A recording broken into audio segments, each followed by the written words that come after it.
Close your eyes, watch your breath. Watch it all the way in, all the way out. Make sure the mind doesn't go slipping away. This is work to be done right here. It's good work. Work in a sense of ease.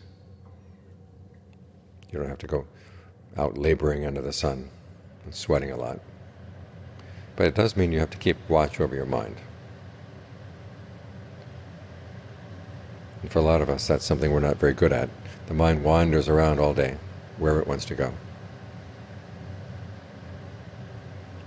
So we're trying to exert some control over it. And the best way to do that, of course, is to make the breath comfortable, make it interesting. Notice different ways of breathing. Which kind of way of breathing would feel good right now? What does the body need right now?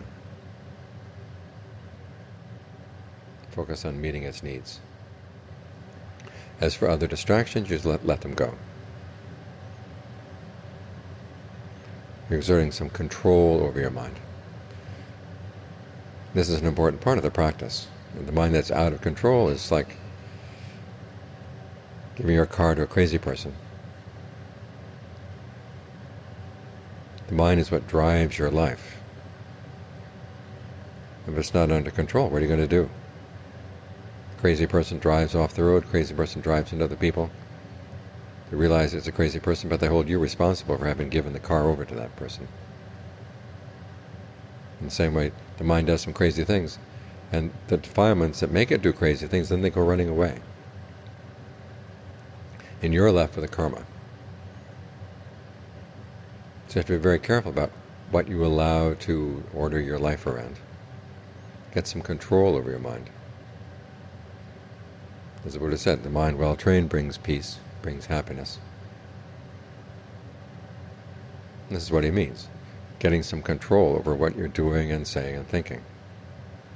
Thinking about the consequences before you think anything or say anything or do anything. In other words, exert some restraint over your mouth, over your body, over your mind. And at first, the mind is going to rebel. It's going to feel like it's hemmed in. But what are you hemming it away from? You're putting up a fence so it doesn't go into swamps, so it doesn't go into deep chasms, so it doesn't get itself into trouble. So even though it may not feel like it's as free as it could be, still it's free in the areas that are useful, free in the areas that are skillful. So when you think of restraint as freedom, it's a lot easier to do it, a lot easier to exercise it. You're freeing yourself from all kinds of bad karma. And that's a lot better than the freedom that comes when you just let your defilements take over and let them do whatever they want. Because as I said, they're not responsible. You're the one who allows them to have power, and then you're the one who's going to reap the results. They run away. So for the sake of your happiness, the sake of your well-being, for the sake of your freedom, learn to exercise some restraint. Get some control over your mind.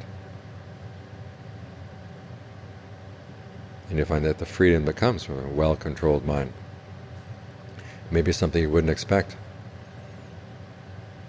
but it goes deep down inside.